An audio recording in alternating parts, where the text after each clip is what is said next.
نحمده ونستعينه ونستغفره ونؤمن به ونتوكل عليه ونعوذ بالله من شرور أنفسنا ومن سيئات أعمالنا من يهده الله فلا مضل له ومن يضلله فلا هادي له ونشهد أن لا إله إلا الله وحده لا شريك له ونشهد أن سيدنا وسندنا ونبينا ومولانا محمدا عبده ورسوله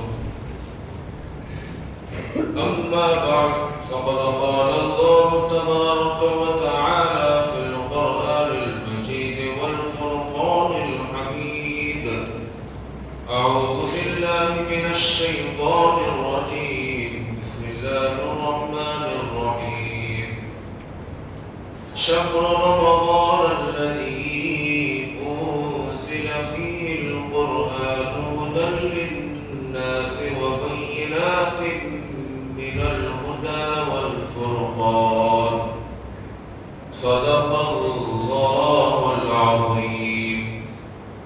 وقال النبي صلى الله عليه وسلم إن الله افترض عليكم صيامه وسننت لكم قيامه أو كما قال رسول الله صلى الله عليه وسلم. اللهم صل على سيدنا محمد في أول كلامنا وصل على سيدنا محمد في أوسط كلامنا وصل على سيدنا محمد في آخر وكل كلامنا. معزز سامعین کرام، میرے عزیز دوستوں، بزرگوں اور بھائی، چند دن میں رمضان المبارک کا مہینہ شروع ہونے والا ہے، جو کہ نہایت ہی عظیم الشان اور بابرکت مہینہ ہے۔ یہ وہ مہینہ ہے جس کو اللہ تبارک و تعالی ہمارے لیے تحفے میں پیش کر رہا ہے، ہماری دنیا بھی بنانے کے لیے اور ہماری آخرت بھی سنوارنے کے لیے۔ تو لہذا رمضان المبارک کا احترام کرنا، اس تحفے کو قبول کرنا، اس کا ادب کرنا ہماری ذمہ داری ہے،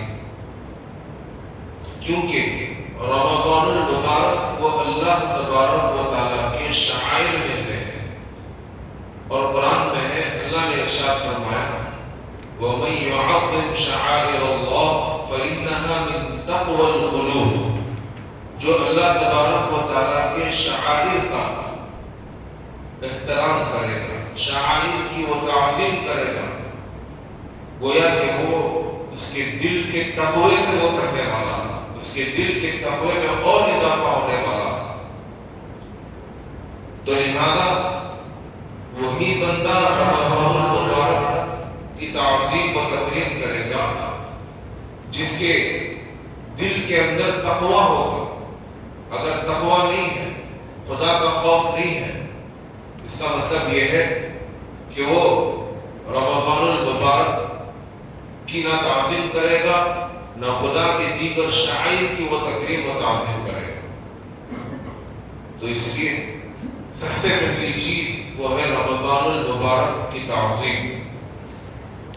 دوسری چیز میں آپ کو بتاؤں، ہم نے یہ سمجھ لیا کہ رمضان المبارک کے آنے سے پہلے اس کا استقبال کرنا۔ اب استقبال کیسے ہوگا؟ جلسے ہوں گے، وہاں پر نظمیں پڑھی جائیں گی، لوگ ملیں گے، کھائیں گے، پیئیں گے، چند باتیں سن لیے، نظمیں سن لی، نعتیں سن لی، مجلس کو برخاست کر دیے، وہ بھی گھر چلے گئے، یہ بھی گھر چلے گئے۔ اسے ہم نے سمجھ لیا کہ یہ استقبال رمضان ہے، کہ رمضان کا ہم ویلکم کر رہے ہیں۔ حقیقت یہ ہے کہ یہ رمضان کا استقبال نہیں ہے، بلکہ استقبال کے نام پر ایک نئی بدعت کو لازم کرنا ہے۔ نبی علیہ السلام نے اس طرح کے کوئی جلسے کیے استقبال رمضان کے تعلق سے نہ صحابہ اکرام نے کیے، اور خواہ ہم لوگوں نے ایک پارٹی کر کے اسے استقبال رمضان کا نام دے دیا۔ یہ استقبال نہیں ہے۔ رمضان کا استقبال یہ ہے کہ آدمی، چونکہ یہ نیکیوں کے کمانے کا مہینہ ہے، رمضان کا مہینہ نیکیوں کے کمانے کا مہینہ ہے۔ جب نیکیوں کے کمانے کا مہینہ ہے تو نیکیوں کو جمانا بھی ہے، نیکیوں کو جمانے کے ساتھ ساتھ نیکیوں کو محفوظ بھی کرنا ہے۔ مثال کے طور پر ایک آدمی بزنس کرتا ہے، بزنس کیوں کرتا ہے؟ وہ اس لیے کرتا ہے تاکہ وہ پیسے کمائے۔ پیسے کمانے کے بعد آدمی کیا کرتا ہے؟ پیسوں کو جماتا ہے، پھر کیا کرتا ہے؟ ان پیسوں کی وہ حفاظت بھی کرتا ہے۔ بعینی اسی طرح رمضان کا مہینہ وہ نیکیوں کو کمانے کا مہینہ ہے۔ نیکیاں وہ آخرت کی کرنسی ہے۔ جب نیکیوں کو کمانے کا مہینہ ہے تو نیکیوں کو جمانا بھی ہے، جمانے کے ساتھ ساتھ نیکیوں کو محفوظ بھی رکھنا ہے، تبھی جا کر اللہ تبارک و تعالیٰ جو وعدے ہم سے کر رہا ہے وہ وعدے اللہ تبارک و تعالیٰ ہمارے ساتھ پورا کرے گا۔ اب نیکیوں کو کمانے، جمانے اور محفوظ کرنے کے لیے سب سے پہلے تو ہم لوگوں کو اپنے گناہوں سے توبہ کرنا ہے۔ آدمی گناہ سے توبہ نہیں کرے گا، نیکیاں کمانے جائے گا تو نیکیاں کہاں سے کمائے گا؟ الٹا وہ نیکیاں اور ضائع ہو جائیں گی۔ مثال کے طور پر ہمارا اپنا بچہ ہے، وہ باہر میدان میں کھیلنے کے لیے چلا گیا، مٹی میں کھیلا اور پورا گندگی میں وہ لت پت ہے، کھیل کر فارغ ہو کر گھر کو آیا۔ اب اسے بھوک لگی ہے، کھانا کھلانا ہے، تو ماں کیا کرے گی؟ سب سے پہلے بچے کو حمام کا راستہ دکھائے گی کہ بھئی جا ہاتھ منہ دھو لے، اپنی صفائی کر، پھر میں تجھے کھانا ڈالوں گی۔ یہی تو کرے گی، اور ہم بھی یہی کریں گے۔ اگر بچہ نہیں مانے گا تو جبرن اس کا ہاتھ تھامیں گے، اسے لے جائیں گے، اسے صاف کریں گے، پھر اس کے بعد اسے کھانا دیں گے۔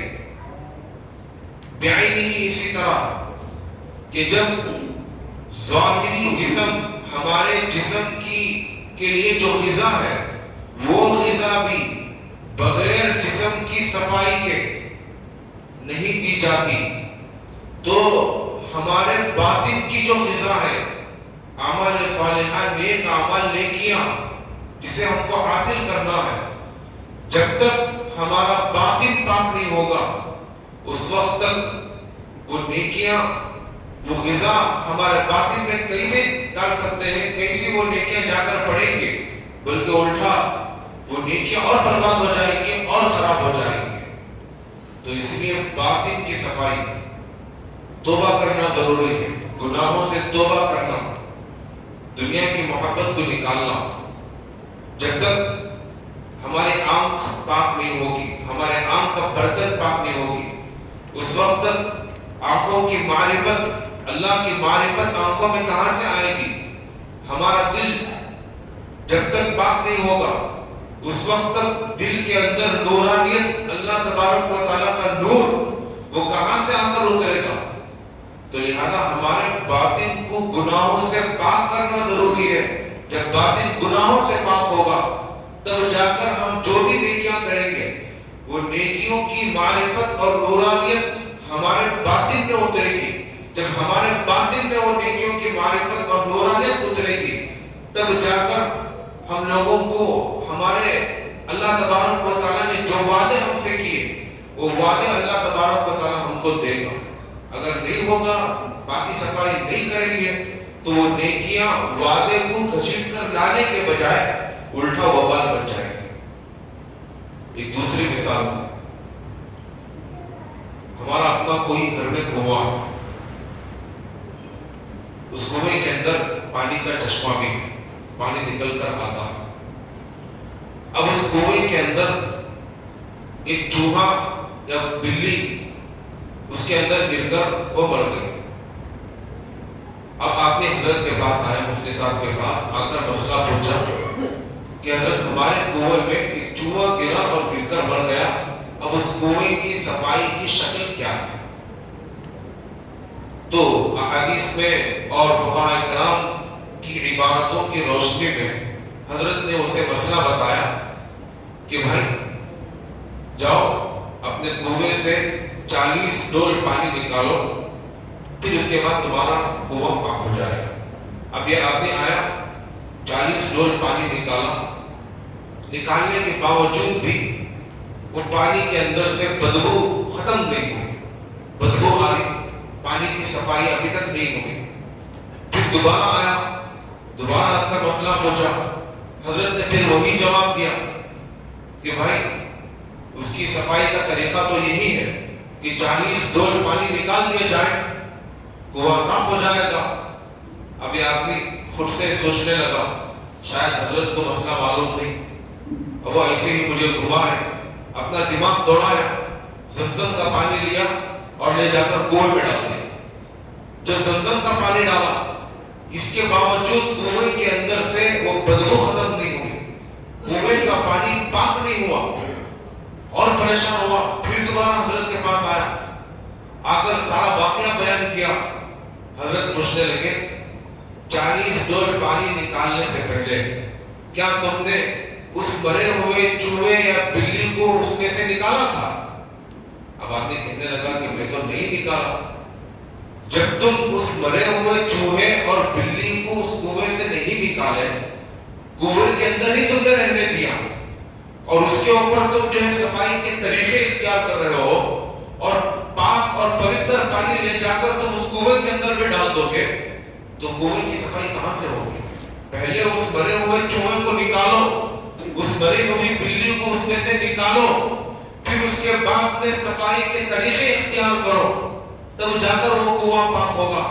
بعینی اسی طرح ہم نے ہمارے باطن کے اندر جو مرے ہوئے چوہے اور مرے ہوئے بلیاں پڑی ہوئی ہیں، مال کی محبت کے چوہے، لوگوں کے پیسوں کو ہڑپنے کے چوہے، ہمارے اپنے بھائی اور بہنوں کی وراثت کے مال کو ہڑپنے کے چوہے، حرص کا چوہا، حقوق کو دبانے کے چوہے جو ہمارے اندر ہمارے باطن میں پڑے ہوئے ہیں، جب تک ہم اس کی صفائی نہیں کریں گے، اسے ہم چوہے نہیں کہہ سکتے، چوہے سے بڑھ کر کتے اور خنزیر بھی ہم کہہ سکتے ہیں، جب وہ ہمارے باطن کے برتن کے اندر پڑے ہوئے ہیں، ہمارے باطن کے کنویں کے اندر پڑے ہوئے ہیں، اسے رکھ کر ہم جتنی بھی ہم نیکیاں کر لیں گے تو باطن کہاں سے پاک ہوگا؟ ہم نے پہلے وہ گندگی کو نکالا ہی نہیں، نکالیں گے پھر عمل صالحہ کریں گے، تب جا کر ہمارا باطن پاک ہوگا۔ تو اس لیے محترم دوستو، سب سے پہلے ہمارے لیے ضروری ہے کہ ہم جو ہے اپنے باطن کی توبہ کے ذریعے سے صفائی کریں۔ کسی بندے کا حق ہم نے اگر لیا ہوا ہے تو سب سے پہلے اس کا حق ادا کریں۔ کسی کے پاس ہم نے قرضہ لیا ہوا ہے تو سب سے پہلے ہم اس کے قرضے کو چکائیں۔ ہم نے اگر کسی کے مال کو دبایا ہوا ہے تو ہم اس کے مال کو واپس کریں۔ ہم نے اگر وراثت کا مال اپنے بھائی بہنوں سے چھین کر لیا، جبرن لیا، تو سب سے پہلے ہم اسے دیں۔ حقوق العباد میں سے کسی کے حق کو اگر ہم نے مارا ہے تو ہم کو چاہیے کہ ہم پہلے وہ حق ادا کریں۔ حقوق اللہ میں اگر ہم نے کوئی کوتاہی کی، آنکھوں کا زنا ہو گیا، کانوں کا زنا ہو گیا، ہم نے جھوٹ بولا، دھوکہ دیا، امانت میں ہم نے خیانت کی، نمازوں کا ہم نے اہتمام نہیں کیا، ہم نے وقت پر صدقہ نہیں دیا، ہم نے اللہ کے جو حقوق ہیں اس پہ ہم نے کوتاہی کی، تو سب سے پہلے ہم کو چاہیے کہ ہم توبہ کریں۔ توبہ کا مطلب کیا ہے؟ ہم نے یہ سمجھ لیا کہ توبہ کا مطلب یہ ہے کہ ہم جو ہے اپنے گال کو تھپ تھپائیں، ایسا گال کو تھپ تھپانا یہ توبہ نہیں ہے۔ توبے کا مفہوم آپ علیہ السلام نے بیان فرمایا، توبہ یہ ہے کہ آدمی اس گناہ کو چھوڑنے کا عزم کرے. سب سے پہلے اس گناہ کو چھوڑے, پھر اس کے بعد دوسری شرط یہ ہے کہ اس گناہ کے اوپر ندامت ہو, پچھتاوا ہو کہ میں نے اتنا بڑا گناہ کر دیا, افسوس ہو, پچھتاوا ہو. پھر تیسری شرط یہ ہے کہ آئندہ اس گناہ کو نہ کرنے کا ارادہ ہو. جب یہ تین چیزیں توبے کے اندر پائی جائیں گی تب جا کر وہ توبہ کہلائے گا. یہ تین چیزیں نہیں ہوگی, میں تو گناہ چھوڑنے کا میں نے عزم نہیں کیا, مجھے پچھتاوا ہی نہیں ہے, اور آئندہ میں نہیں کروں گا, اس بات کا بھی میں نے کوئی ارادہ نہیں کیا, تو ایسی صورت میں وہ توبہ نہیں کہلائے گا. تو سب سے پہلے ہم کو چاہیے کہ جو ہم نے گناہ کیے ان گناہوں کو یاد کریں, یہ کہ گناہ کی معافی اللہ سے مانگے, افسوس کریں, پچھتاوا کریں, آئندہ نہ کرنے کا عزم کریں. پھر اس کے بعد ہم جو بھی اعمال صالحہ کریں گے وہ اعمال صالحہ, وہ نیکیاں, اس کو ہم حاصل کریں گے, پھر وہ جمع ہوگی. پھر اس کے بعد گناہوں سے بچتے ہوئے ان نیکیوں کی حفاظت کرنا بھی ہماری اپنی ذمہ داری ہے. تو سب سے پہلے تو یہ کرنا ہے کہ ہم توبہ کریں, وہی استقبال رمضان.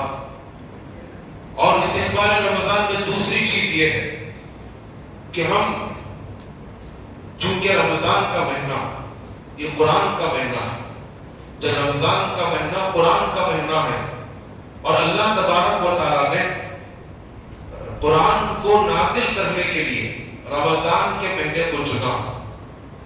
جس طرح ہم لوگ شادی کرنے کے لیے, دکان کھولنے کے لیے, مکان گھر کی اوپننگ کے لیے ہم مہرت نکالتے ہیں, مہینے کو سلیکٹ کرتے ہیں, ڈیٹ کو سلیکٹ کرتے ہیں, شادی محال کو پسند کرتے ہیں, علاقے کو چنتے ہیں. جب معمولی شادی کرنے کے لیے, اور یہ سوچتے ہوئے کہ شادی زندگی میں ایک بار کرتا ہو, یہ سوچ کر آدمی تمام چیزوں کو سلیکٹ کرتا ہے. بیعینی اسی طرح اللہ تبارک و تعالیٰ بھی مقدس اور مکرم قرآن کو نازل کرنے کے لیے رمضان المبارک کے مہینے کا انتخاب کیا, اور اللہ تبارک و تعالیٰ نے رمضان کے مہینے میں قرآن کو نازل کیا. اب جب رمضان کے مہینے میں اللہ نے قرآن کو نازل کیا تو اس مہینے کے اندر قرآن ہم کتنے پڑھیں اس کا حساب لگانا چاہیے. ہم کو چند سورے یاد تھے, اور سوروں کو یاد کرنا, اس کے بارے میں بھی ہم کو پلاننگ کرنا ہے. کوئی بندہ وہ ہے جو قرآن پڑھ نہیں پاتا, اسے قرآن پڑھنا نہیں آتا, اس کو چاہیے کہ اس مہینے کو غنیمت جانے اور قرآن پڑھنے کو سیکھیں. دنیا کے اندر ہم کیا کرتے ہیں, ترقی کی فکر. ایک آدمی کرائے کے مکان میں رہتا ہے, اب اس کا ارادہ کیا ہوتا ہے کہ میں اپنا ایک ذاتی مکان بنا لوں. ایک آدمی کے پاس ایک ذاتی مکان ہے, اب وہ یہ سوچ میں لگا رہتا ہے کہ میں ایک اور ذاتی مکان بنا لوں تاکہ اس کا کرایہ بڑھاپے میں مجھے آئے. ایک آدمی کے پاس 2 ویلر ہے, اب اس کا ارادہ ہوتا ہے, فیملی بڑھ گئی, کہ میں ایک کار بھی خرید لوں. ایک آدمی کے پاس معمولی کار ہے, اس کا ارادہ کیا ہوتا ہے کہ میں اس سے عمدہ اور بہترین کار خریدوں. ایک آدمی کے پاس معمولی فون ہے, 4G کا فون ہے, اب آدمی سوچتا ہے کہ مجھے چاہیے کہ میں 5G فون خریدوں. دنیا کے چیزوں کے اندر آدمی ترقی کو سوچتا ہے, نئی چیزیں حاصل کرنے کو, نیا پن سیکھنے کو, نیا حاصل کرنے کو. جس طرح آدمی دنیا کے معاملات میں غور و فکر کرتا ہے, سوچتا ہے اور حاصل کر کے ہی چھوڑتا ہے, تو قرآن کے سیکھنے میں, قرآن کے سمجھنے میں ہمارے اندر یہ جذبہ کیوں نہیں؟ ایک آدمی وہ ہے کہ اسے صرف 10 سورے یاد ہیں اور سورے اسے یاد نہیں. بچپن میں مولوی صاحب اس کو یاد دلائے تھے, وہ 10 سورے اسے یاد ہیں. جماعت میں گیا تھا, 10 سورے سیکھ کر آیا, اتنے ہی سورے اس کو یاد ہیں, اور 19 سوروں میں 11 مہینے کٹایا. رمضان کا مہینہ آیا, رمضان کے مہینہ بھی انہیں 10 سورتوں کے اندر کھٹا رہا ہے. ایسا نہیں ہونا چاہیے. آدمی کو چاہیے کہ وہ پلان کرے کہ میرے 10 سورے یاد تھے, اب مجھے اضافہ کرنا ہے, مجھے اور 4 سورے سیکھنا ہے, مجھے اور 10 سورے سیکھنا ہے رمضان کے مہینے میں. ایک آدمی وہ ہے جو اب تک قرآن کو سمجھا نہیں تھا. رمضان کا مہینہ آیا, آدمی کو چاہیے کہ وہ پلان کرے کہ مجھے قرآن کو سمجھنا ہے, مجھے کم سے کم 2 صفحے تو سمجھنا ہے, مجھے ایک پارہ قرآن تو مجھے سمجھنا ہے, ایک دن میں 1 صفحہ تو مجھے سمجھنا ہے کہ اللہ تبارک و تعالیٰ کیا کہنا چاہ رہا ہے. یہ پلاننگ ہونا چاہیے. آج کل ہمارے معاشرے میں غیر مسلم لوگ چند آیتوں کو کوٹ کر کے یوٹیوب میں آ کر اپنی طرف سے غلط سمجھ کر وہ مسلمانوں کو ڈیبیٹ کے لیے چیلنج کر رہا ہوتا ہے, اور ہم اس کے غلط سمجھے ہوئے کو ہی سچ سمجھ کر اس کی باتوں میں آ کر ہم لوگ بھی گمراہ ہو جاتے ہیں. صحیح سمجھنے کی ہمارے اندر فکر نہیں ہوتی, اس کے چیلنج کو ایکسپٹ کرنے کی ہمارے اندر ہمت نہیں, اور قرآن کو سمجھنے کا شوق اور جذبہ تو ہے ہی نہیں. تو محترم دوستو, یہ رمضان کا مہینہ قرآن سیکھنے, قرآن کو یاد کرنے اور قرآن کو سمجھنے کا مہینہ ہے. اس لیے اس مہینے کو غنیمت سمجھنا چاہیے. اور ہمیں کہ بعض لوگوں کا حال تو یہ ہے کہ کم سے کم قرآن پڑھنا تو نہیں آتا, اور ہم قرآن تو پڑھتے نہیں. تراویح کی نماز میں اگر ہم آتے ہیں تو تراویح کی نماز میں کھڑے ہو کر قرآن کو سننے کا بھی ہمارے اندر شوق نہیں. ایسی مسجد کو ہم تلاش کرتے ہیں جہاں پر امام صاحب راجدھانی کی سپیڈ میں, راجدھانی ٹرین کی سپیڈ میں قرآن کو پڑھتے ہو, آدھے پونے گھنٹے میں وہ تراویح کو ختم کر دیتے ہو. ایسی مسجد کو تلاش کر کے تراویح کی نماز پڑھنے کے لیے ہم لوگ جاتے ہیں. اب بائی چانس اگر کسی مسجد میں ہم لوگ چلے گئے اور امام صاحب آہستہ سے پوری تجوید کی رعایت کرتے ہوئے قرآن کی تلاوت کریں تو امام صاحب سے ریکویسٹ کرتے ہیں. بعض لوگ تو آرڈر کرتے ہیں کہ جلدی ختم کرنا ہوتا نہیں, جلدی ختم کرنا چاہیے, مصلیوں کا بھی جو ہے لحاظ کرنا چاہیے, ان کا خیال کرنا چاہیے. اب یہ وہی مصلی بازاروں میں جا کر 3 گھنٹے 4 گھنٹے کپڑے خریدنے کے لیے, راشن خریدنے کے لیے وہ لائن میں کھڑا ہوگا, اور یہی مصلی وہ بڑے بڑے ہوٹلوں میں جا کر عمدہ کھانے کے لیے اگر لائن لگانے کے لیے کہا جائے, ہوٹل رش ہو تو کھڑے ہو کر انتظار کرے گا کھانا کھانے کے لیے. 11 مہینے قرآن پڑھا نہیں, 11 مہینے نماز پڑھا نہیں, اب 1 مہینہ وہ بھی یہ کھڑے ہو کر قرآن سن رہا ہے. 1 مہینہ 1 گھنٹہ قرآن سننے کے لیے اگر ہم اپنے آپ کو وقف نہیں کر سکتے تو ہمارے سے بڑا بدنصیب کون ہے. تو محترم دوستو, رمضان کا مہینہ خصوصاً اس کا تعلق قرآن کے ساتھ ہے, اور اللہ تبارک و تعالیٰ نے صاف صاف اعلان کر دیا شہر رمضان الذی انزل فیہ القرآن, کہ قرآن وہ مہینہ ہے جس کے اندر رمضان وہ مہینہ ہے جس کے اندر قرآن کو نازل کیا گیا. اس لیے ہم کو چاہیے کہ ہم جو پورے اطمینان کے ساتھ ایسی مسجد کو جائیں جہاں پر قرآن کو اطمینان کے ساتھ پڑھا جاتا ہو. میں آپ کو ایک مسئلہ بھی بتا دوں, اگر امام صاحب کہیں پر کھڑے ہو کر اس طرح تیزی کے ساتھ قرآن کی تلاوت کرتے ہو کہ حروف سمجھ میں نہ آتے ہوں اور وہاں پر تجوید کی رعایت نہیں ہوتی ہے تو امام صاحب کو تو وبال ہوگا ہی, ان کے پیچھے کھڑے ہو کر پڑھنے والے مصلیوں کو بھی وبال ہوگا.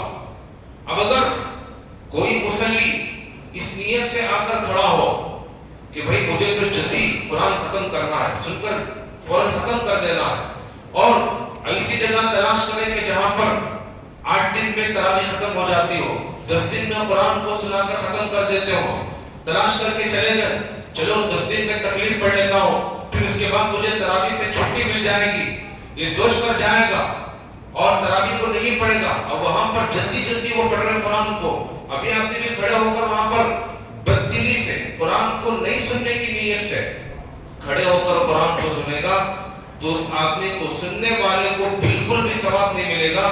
اس کا جو جھکنا اٹھنا ہوگا وہ نماز شمار نہیں ہوگی بلکہ وہ ایکسرسائز شمار ہوگا. تو اس لیے محترم دوستو, شوق کے ساتھ, لگن کے ساتھ, محبت کے ساتھ, قرآن کے ساتھ, ایک شغف کے ساتھ آدمی کو چاہیے کہ وہ آئے اور تراویح کی نماز کو پڑھے. تراویح کی نماز میں مکمل قرآن کو سننا ایک الگ سنت، اور پورا مہینہ تراویح کی نماز پڑھنا یہ الگ سنت ہے. دونوں سنتیں الگ الگ ہیں. اس کا مطلب یہ نہیں کہ میں 3 دن میں کھڑے ہو کر تراویح کی نماز میں پورا قرآن سن لیا اور پورا مہینہ مجھے تراویح کی نماز سے چھٹی مل گئی، ایسا نہیں ہے. اگر کوئی بندہ 3 دن میں، 8 دن میں، 10 دن میں، 15 دن میں قرآن سن لے تراویح کی نماز میں، تو اس کے بعد کے جو بقیہ ایام ہیں ان بقیہ ایام میں بھی اس کے اوپر تراویح کی نماز سنت موقدہ ہے. اس کو چاہیے کہ وہ تراویح کی نماز پڑھے. تو لہذا رمضان کی دوسری تیاری آنے سے پہلے وہ یہ ہے کہ آدمی اپنے دماغ کو بنائے، اپنے من کو بنائے قرآن کو سمجھنے کی، قرآن کو پڑھنے کی اور قرآن کو یاد کرنے کی. تیسری چیز، رمضان کا مہینہ، اس کے اندر ہم لوگ جو روزہ رکھتے ہیں، یہ روزے کا مطلب کیا ہے؟ اس کا مطلب یہ ہے کہ آدمی کھانے سے، پینے سے اور حلال اور جائز صحبت سے آدمی رکے. یہ مطلب ہے روزے کا. اب دیکھیں، اللہ تبارک و تعالی روزہ آدمی کے اوپر فرض کر کے آدمی کو ٹرین کر رہا کہ روزہ رکھ کر جب تجھے حلال غذاؤں سے بچنا ہے، روزہ رکھ کر جب تجھے حلال اور جائز صحبت سے جب تجھے بچنا ہے، تو ناجائز اور حرام غذا اور ناجائز صحبت سے بچنا تیرے لیے کتنا ضروری ہوگا، اس بات کو ٹرین کرنے کے لیے اللہ تبارک و تعالی یہ رمضان کا مہینہ لے کر آیا. اب ہم دیکھ سکتے ہیں جب رمضان کے مہینے میں آدمی جائز صحبت نہیں کر سکتا، اپنی بیوی جو اس کے لیے اللہ نے اس کے لیے حلال کر دیا، جب آدمی اس کے اوپر غلط نگاہ نہیں ڈال سکتا، روزہ رہ کر اپنی گرل فرینڈ کے ساتھ یا نامحرم عورتوں کے ساتھ آدمی چیٹنگ کرتے ہوئے، آدمی اسے ایموجیز بھیجتے ہوئے، آدمی اس کے ساتھ میسیجز کرتے ہوئے اور موبائل اور سوشل میڈیا میں گندی تصویریں اور گندی ویڈیوز دیکھنا اس کے لیے کتنا جائز ہوگا؟ جب جائز ہی اس کے لیے جائز نہیں ہے تو ناجائز کہاں سے جائز ہو سکتا ہے؟ ان تمام چیزوں سے بچنا یہ رمضان المبارک کی تیاری ہے. اسی طرح جب آدمی کے لیے جائز غذا، حلال کھانا، جب اس کے لیے اس حلال کھانے سے بچنا رمضان کے روزے کے لیے ضروری ہے، تو ناجائز اور حرام غذا سے بچنا اس کے لیے کتنا ضروری ہوگا. لوگوں کے مال کو ہم ان کی اجازت کے بغیر لے کر آ کر کھا گئے، سود کا پیسہ گھر میں رکھے ہوئے ہیں اور سود کا پیسہ ہم لوگ کھا رہے ہیں. اب ہمارے معاشرے کے اندر لوگ اپنی طرف سے من بنا لیے، لوگ اپنی طرف سے اس بات کو گھڑ لیے کہ کسی بندے کو آپ نے جا کر قرض کے طور پر چند پیسے دے دیا، مثال کے طور پر 1 لاکھ روپے دے دیا. اب 1 لاکھ روپے دینے کے بعد سامنے والے آدمی سے کہہ دیا کہ مجھے مہینہ 10% یا 20% تم جو ہے ایکسٹرا پیسہ دو گے. اب یہ جو ایکسٹرا پیسہ لے رہے ہیں 1 لاکھ دینے کے بعد ہر مہینہ اصل پیسہ تو وہ لوٹائے گا، لیکن اس کے اوپر 10% جو آدمی وہ دے رہا ہے وہ تو حقیقت میں سود ہے. اور یہ صاف ہے، قرآن میں اللہ تبارک و تعالیٰ نے اس کا اعلان کر دیا. لیکن ہم میں کے کچھ پڑھے لکھے جاہل اسے بزنس کا نام دے دیے، منفعت کا نام دے دیے کہ میں اسے جو پیسہ دیا اور اس سے جو میں 10% پیسہ لے رہا ہوں وہ 10% سود نہیں لے رہا ہوں بلکہ میں نفع لے رہا ہوں، منفعت میں حاصل کر رہا ہوں، منافع میں لے رہا ہوں. یہ نام دے کر لوگ سود کے پیسوں کو حاصل کر رہے ہیں. اور شیطان بھی ایسا کہ سود کو منافع کا نام دے کر آدمی کو حلال کی شکل میں پیش کر دیا اور آدمی اسے حلال سمجھ کر استعمال کرا. محترم دوستو، امام احمد ابن حنبل رحمۃ اللہ علیہ کے زمانے میں، امام احمد ابن حنبل رحمۃ اللہ علیہ جو ایک امام ہے اور آج بھی لوگ ان کی اتباع کرتے ہیں، دنیا کے اندر موجود ہیں، ان کا بیٹا وہ گورنمنٹ قاضی تھا، گورنمنٹ قاضی. اور آج کل جتنے لوگ حکومت کے کارندے ہیں ان کا حلال مال 10% ہوگا، 90% ان کا جو ہے وہ ٹیبل کے نیچے یا پھر یہ کہ جیب کے اندر اس طرح کا پیسہ ہوگا. رشوت کا ہی پیسہ ہوگا الا ماشاءاللہ کوئی بچ رہا ہو تو بچ رہا ہو۔ اس زمانے میں ایسے ہی امام احمد ابن حنبل رحمۃ اللہ علیہ کا بیٹا وہ گورنمنٹ کا ایک قاضی تھا، یعنی کہ کونسلر تھا یا ایم ایل اے تھا یا جو کچھ بھی تھا، گورنر تھا، کچھ تو تھا۔ امام احمد ابن حنبل رحمۃ اللہ علیہ جب رمضان کا مہینہ آیا، ایک تو وہ اپنے ہی پیسوں سے کھانا بنانے کا حکم دیتے تھے، لیکن چونکہ رمضان کا مہینہ تھا، ظاہر سی بات ہے کہ ہر آدمی رمضان کے مہینے میں اپنے یہاں بنا ہوا کھانا دوسرے کے یہاں دے کر بھیجتا ہے، اور بیٹا ہے اور بیٹا تو ضرور دے گا باپ کو۔ تو امام احمد ابن حنبل رحمۃ اللہ علیہ نے تاکید کر دی اپنے غلام اور خادم سے کہ مجھے جب تم سحری اور افطاری کے لیے روٹی بنا کر دو گے، میرے اپنے پیسوں سے بنا کر دو گے، آٹا خریدو گے میرے اپنے پیسوں سے، نمک ڈالو گے میرے اپنے پیسوں سے، تیل ڈالو گے میرے اپنے پیسوں سے، گیس کا استعمال ہوگا، آگ کا استعمال ہوگا تو وہ آگ بھی میرے اپنے پیسوں کے ذریعے سے استعمال کرو گے، میرے بیٹے کے 1 روپے بھی تم استعمال نہیں کرو گے۔ چنانچہ خادم اسی بات پر عمل کرتا رہا۔ ایک دن ایسا آیا اور چونکہ امام احمد ابن حنبل رحمۃ اللہ علیہ کے لیے سوکھی روٹی بنتی تھی، اس کے اندر تیل لگا ہوا نہیں ہوتا تھا، ایک دن افطاری میں تیل کی روٹی پیش کی گئی۔ حضرت پریشان ہوئے کہ بھئی اچانک تیل کی روٹی کیسے آ گئی؟ پوچھا خادم سے کہ تیل تمہارے پاس کہاں سے آیا اور تم نے کیوں میرے لیے تیل کی روٹی بنائی؟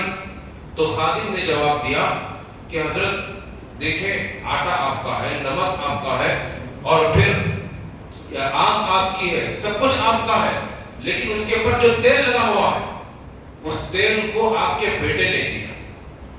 جو ہی یہ بات حضرت کو معلوم ہوئی تو حضرت غصہ کیے، کھانے کو کھانے سے انکار کر دیا، روٹی کھانے سے منع کر دیا کہ میں نہیں کھاؤں گا۔ خادم سے کہا کہ میں نے تمہیں کتنی بار کہا تھا کہ تم جو ہے میرے بیٹے کے مال کو استعمال مت کرو، جبکہ اس زمانے میں ایسی رشوت خوری نہیں تھی، لیکن پھر بھی گمان تھا کہ ہو سکتا ہے کہ آپ نے رشوت لیتا ہو، اس کا گمان تھا، شک تھا، شک کی بنیاد پر منع کیے تھے، یہ کہہ کر کھانے سے انکار کر دیا۔ کتابوں کے اندر لکھا ہوا ہے کہ امام احمد ابن حنبل رحمۃ اللہ علیہ نے اپنے خادم سے کہا کہ یہ روٹی میں تو نہیں کھاؤں گا، تم یہ روٹی کسی فقیر کو دے دو، کسی مسکین کو دے دو، اور یہ کہہ کر دو کہ اس روٹی کا آٹا، نمک اور پکنے کا جو گیس ہے وہ سارا امام احمد ابن حنبل کا، اور اس کے اوپر جو تیل لگا ہوا ہے وہ ان کے بیٹے کا ہے، اور ان کا بیٹا وہ گورنمنٹ قاضی ہے، یہ کہہ کر تم دینا۔ چنانچہ 2 دن 3 دن تک وہ خادم، وہ نوکر روٹی کو لے کر غریبوں میں دینے کے لیے گیا اور اس بات کی وضاحت کر کے دیا۔ جب غریب اور فقیر کو معلوم ہوا کہ اس روٹی کے اوپر لگا ہوا تیل وہ امام احمد ابن حنبل کے بیٹے کے پیسوں کا ہے، اور امام احمد ابن حنبل اس روٹی کو کھانے سے انکار کر دیا، خود نہیں کھائے، یہ سوچ کر غریب بھی فقیر بھی اس روٹی کو قبول کرنے سے انکار کر دیا۔ 3-4 دن گزرنے کے بعد اس روٹی کو لے جا کر کچرے میں پھینک دیا گیا، فقیر بھی اس روٹی کو نہیں کھایا۔ جب اس زمانے کے فقیر کے تقوی کا یہ حال ہے، شک کا پیسہ ہے، فقیر کے لیے تو وہ حلال تھا، وہ کھا سکتا تھا، لیکن اس کے باوجود اس کے اندر بھی حلال روزی داخل کرنے کا، حلال پیسہ استعمال کرنے کا، حلال روزی کھانے کا جب اتنا اہتمام تھا، ایسا اہتمام آج کل کے ولیوں کے اندر بھی نہیں ہے۔ تو محترم دوستوں، ہم کو بھی چاہیے کہ ہم جو ہے ایسے حلال مال کا، حلال روزی کا ہم انتظام کریں، اپنے لیے بھی، اپنے بچوں کے لیے بھی، اپنے گھر والوں کے لیے بھی۔ سال بھر تو بچنا ہی ہے، سال بھر بچنے کی کوشش کریں، نئی تدابیر کو اختیار کریں، اور خصوصاً رمضان کے مہینے میں جو ہم راشن گھر کو لا کر ڈالیں، حلال پیسوں سے لا کر ہم گھر کے اندر راشن ڈالیں۔ میں آپ کو بتاؤں، بعض لوگ وہ ہوتے ہیں، ایک بات بتا کر اپنی بات کو ختم کرتا ہوں، جو لوگوں کے مالوں کو جبرن لیے ہوئے ہوتے ہیں، دھوکہ دے کر حاصل کر لیے، جھوٹ بول کر ان کے پیسوں کو ہڑپ لیا اور خود سے سمجھ لیے کہ میں بہت بڑا کام کیا اور یہ میرے لیے حلال ہے، یہ سوچ رہے ہوتے ہیں۔ لوگوں کے حقوق ادا نہیں کیے، قرض ادا نہیں کیے. رمضان کا مہینہ آ گیا، افطاری کی دعوت کرا رہے. رمضان کا مہینہ آ گیا، سحری کا انتظام کرا رہے. رمضان کا مہینہ آ گیا، گھر میں ٹفن بنا بنا کر گھروں میں لوگوں میں تقسیم کر رہے ہیں. جب تک آدمی لوگوں کے حقوق ادا نہیں کرے گا، لوگوں کے حقوق ادا کیے بغیر، لوگوں کے پیسے واپس کیے بغیر وہ جتنی بھی افطاری کی دعوت کر لے اور اس کے اوپر جو جو فضائل آپ علیہ السلام نے احادیث کے اندر بیان فرمائے، وہ فضائل اس آدمی کو کچھ بھی حاصل نہیں ہوں گے.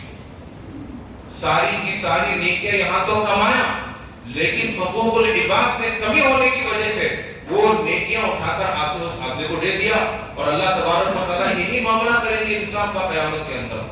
اس لیے یہ دعوتیں کرنے سے پہلے، یہ لوگوں کو کھلانے سے پہلے آدمی کو چاہیے کہ وہ لوگوں کے حقوق ادا کریں. افطاری کی دعوت کرنا فرض نہیں ہے، مسجد میں لا کر کھجور دینا فرض نہیں ہے، مسجد میں لا کر گنجی تقسیم کرنا فرض نہیں ہے، مسجد میں آ کر بریانی کی دعوت کرنا فرض نہیں ہے. لوگوں کا حق ادا کرنا فرض ہے، وہ ادا کرے، پھر اس کے بعد میں آ کر آپ نے دعوت کرے گا. جیسا کہ میں نے شروع میں بیان کیا، تب وہ جا کر اس دعوت کا فائدہ ہوگا. الغرض اللہ سے دعا ہے کہ اللہ تبارک و تعالیٰ ہم تمام کو صحیح سمجھ عطا فرمائے، توبہ کرنے کی توفیق عطا فرمائے، قرآن پڑھنے اور سمجھنے کی توفیق عطا فرمائے، حلال غذا استعمال کرنے کی توفیق عطا فرمائے. آمین. وآخر دعوانا الحمدللہ رب العالمین. جو ہم سنت نہیں پڑھیں سنت